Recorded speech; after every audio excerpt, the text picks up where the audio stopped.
দর্শক, এই মুহূর্তে প্রধান উপদেষ্টার কার্যালয়ের সামনে অবস্থান নিয়েছেন জুলাই আন্দোলনে আহত ও শহীদ পরিবারের সদস্যরা। সেখানে আছেন সহকর্মী মহিম মিজান। আরো খবর নিয়ে তিনি আমাদের সাথে যুক্ত হচ্ছেন। মহিম, কিসের দাবিতে অবস্থান নিয়েছেন তারা এবং তাদের বিক্ষোভের কারণে সেখানকার যান চলাচলে কোনো প্রভাব পড়েছে কিনা?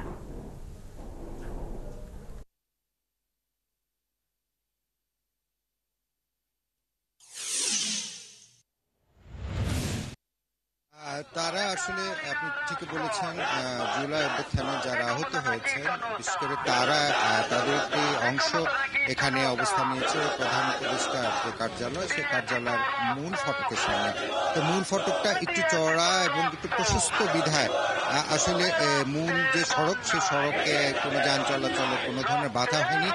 যে দাবিতে তারা এখানে অবস্থান নিয়েছে সেই বিষয়ে যদি আমরা কথা বলি, আমরা তাদের কাছ থেকেই শুনি যে আসলে তারা এখানে কেন অবস্থান করছেন। আপনাদের এখানে অবস্থানের কারণ কি, দাবিগুলো? আসসালামু আলাইকুম, আমি রাকিবুল ইসলাম মিরাজ, আমি রংপুর থেকে আসছি। আমাদের দাবি হচ্ছে ক্যাটাগরি বিষয় নিয়ে সরকার আমাদের সঙ্গে বৈষম্য করতেছে। আমরা এখানে প্রায় 22,000 আহত যোদ্ধার পক্ষ থেকে আমরা আসছি। ক্যাটাগরি বিষয় নিয়ে সরকার এই ক্যাটাগরি এবং বি ক্যাটাগরিকে সুযোগ দিচ্ছে, আমাদের সি ক্যাটাগরিকে সুযোগ দিচ্ছে না। আমাদের দাবি যে আমাদেরকে বি ক্যাটাগরিতে অন্তর্ভুক্ত করা হোক। আগে কি এর আগের গুলোতে কি আছে যেগুলো বাস্তবায়নের পর্যায়ে?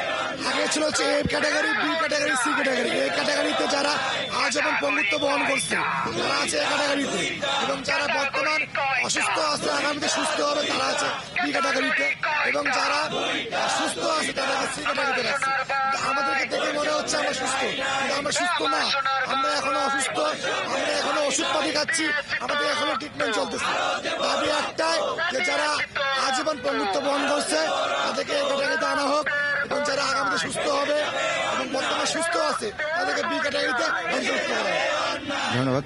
আমরা এখানে আসলে বেশ কয়েকজন এখানে অবস্থান করছেন, তারা কথা বলছেন গণমাধ্যমের সঙ্গে এবং তাদের দাবি যেটি তারা একটু লিফলেট আকারে সেটি দিয়েছেন, আপনি যেটি শুনলেন সেটি হচ্ছে যে তারা যে সমস্ত আহত যোদ্ধা স্থায়ীভাবে কর্মক্ষমতা হারিয়েছে, যেমন পঙ্গুত্ব, চোখ হারানো, বাহ্যিক অভ্যন্তরীণভাবে গুরুতর আহত, তাদের জন্য তারা দাবি করছে যে মাসিক ভাতা 20,000 টাকা করে করতে এবং পূর্বের সিদ্ধান্ত পরিবর্তন করে এককালীন ভাতা বৃদ্ধি করতে এবং পরিবারের দায়িত্বশীল ব্যক্তিকে সরকারি আধা সরকারি পর্যায়ে প্রশিক্ষণ ও কর্মসংস্থানের ব্যবস্থা করতে, এটাও তাদের দাবি।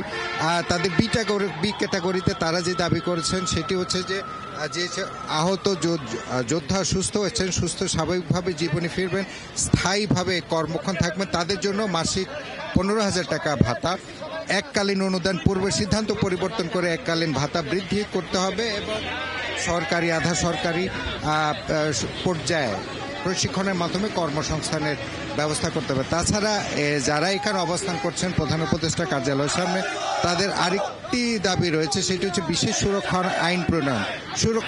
আহত শহীদ পরিবারের সদস্যদের নিরাপত্তা নিশ্চিতে বিশেষ সুরক্ষা আইন প্রণয়ন করতে হবে, এটিও তাদের দাবি।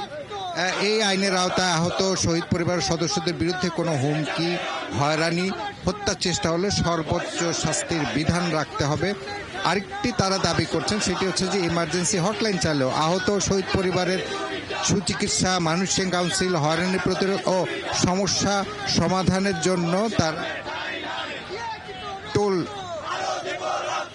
একটু হটলাইন চালু করেন তারা দাবি করছেন। তারা আসলে এখানে সকাল থেকে অবস্থান করছেন, তাদের যে যতগুলো দাবির কথা বলেছি সেই দাবিগুলো আদায়ের জন্য প্রধান উপদেষ্টার কার্যালয়ের একদম মূল ফটকের সামনে, আমি যদি একটু দেখাই, মূল ফটকের সামনে তারা অবস্থান করছেন।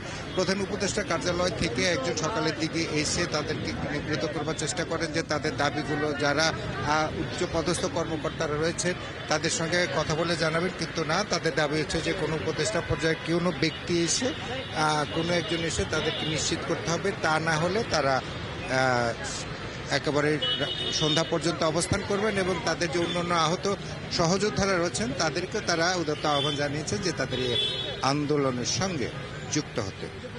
মহিম, অসংখ্য ধন্যবাদ যুক্ত এই তথ্য জানাবার জন্য। সঙ্গেই থাকবেন দর্শক। জুলাই আন্দোলনে আহত শহীদ পরিবারের সদস্যরা প্রধান উপদেষ্টার কার্যালয়ের সামনে অবস্থান নিয়েছেন, সেখানে রয়েছেন সহকর্মী মহিম মিজান, তিনি জানাচ্ছিলেন সবশেষ খবরাখবর।